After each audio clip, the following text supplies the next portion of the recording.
So here is my template. It kind of looks like this. It's all grouped into one group. The point of this is to make it so that anything I make within it can be dragged into my set template, which I'll go over in another video. So this is the count-in complete with this fella, whom you're probably all familiar with. Here's the sections. These are just for looks. They don't do anything at all. It's just so that I can see where I am when I'm both making the song file and when I am performing live, and maybe I forget which number bridge we're on. Click. There's three options: 4/4, 3/4, 2/4. I'll play them all for you. Whoops. Obviously, 4/4, 3/4 I use instead of 6/8 because I don't like that. And then 2/4 is for anything with even just a single measure of 2. You don't want to lose the 1, so that's what that's for. I guess there could be a 1/4 too, like for certain songs with measures of like 5 or whatever. But yeah, and then tempo. This is a clip that tells, using this, tells the master tempo what to do basically. So it's because it's the leader, it'll, you know, tell that, and you have to turn it off and on and stuff, and we'll talk about changing it when I do my next one. This is for the nano key, that little keyboard on top. These are the 5 options for it. Well, I can do up to 127, but I just do 5 just to keep it easy. Usually it's just going to be Chronosphere, and I can just drag them either onto that or into there. And then if I want to change it up, you know, if I'm doing a lead on it, which sometimes I do, I'll put it on the 2, and if I was doing 2 leads or whatever, these are all the possible options. That's not necessary.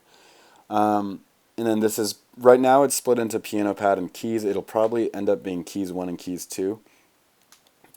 But yeah, for now it's piano and pad, and again, these are all the options. So if I want to change my pad sound in the middle, this is one pad sound, this is another, maybe this is the other 2 combined, you know, whatever. Same with keys. Maybe this is a lead, maybe the lead changes, maybe the lead changes slightly, or maybe I double the lead with a different lead, all on different ones. And we'll get into that in the next one. And the same with the bass synth. And this is all the options. Again, there might be more than 5. I haven't come to the... Oh yeah, I've done one with 7. I guess that's my record. And here's the drum triggers. Again, options if we want to change those throughout the song, which I do often. We have snare. I don't know, probably can't hear it because it's going out of 7/8, which I don't have my interface.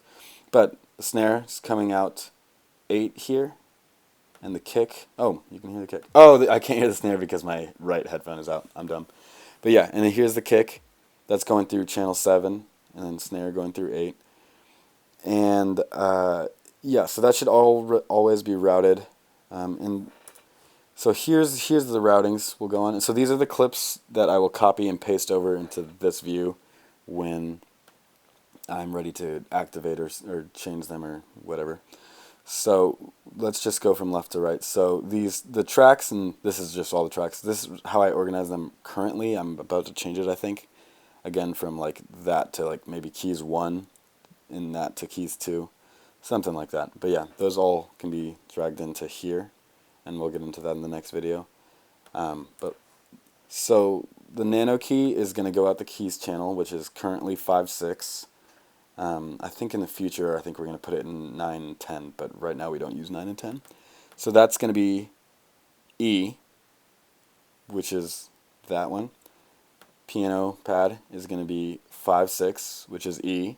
And then D is just a delay return that I usually, like if I put delay on something and I want to have a knob for it, I'll put it in this D, E-lay kind of thing. Keys, again, 5/6. Oops, running out of battery here.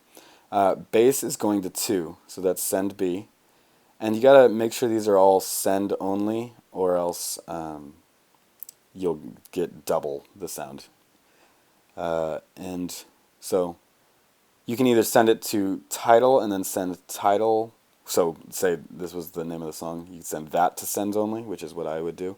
Or you can individually tell them all to go sends only. Drum triggers, again, so I programmed this.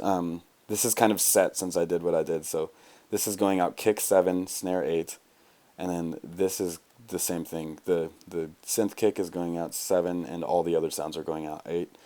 These are different MIDI channels, so the triggers are channel 5 and this is channel 4, just so that I can sidechain to this if I want to.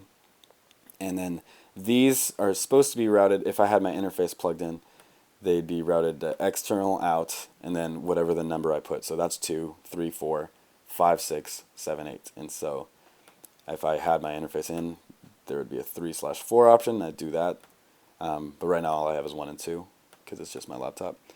So that's how those are routed, and you don't need to do anything after you route those. You don't need to turn them up or send them anywhere. With the delay, I map that to a thing usually, but that's really not that big of a deal. Yeah, and then this Q out is the click, which we don't use actually because we use this click sound. But if you're using Ableton's actual click sound that is not sampled, then that would be the click, and this is the volume for said click. And then your master out. This is just kind of for monitoring, or it's whatever. I don't really use that. Yeah, and again, tracks to be. I don't know if I said nope. That's not right. Tracks should be in C, 3/4. So we're running tracks to 3/4, keys to 5/6. In the future, hopefully, other keys to 9/10, and then 7/8 is drums, and B for bass, synth, mono out of 2. This is how you turn the speaker off, mute it basically. This is how you solo. Make sure all these are armed, and you command click them. There's my little low battery thing, to do more than one. And those are all going to be armed. If you're not getting sound, that is usually the problem. The other problem could be that the chain is on 0, and there's no sounds there. If you fire up this clip, the chain will turn to 1, as you can see here. 2, there's that, 3, that's what those are for basically. So yes, that should conclude it.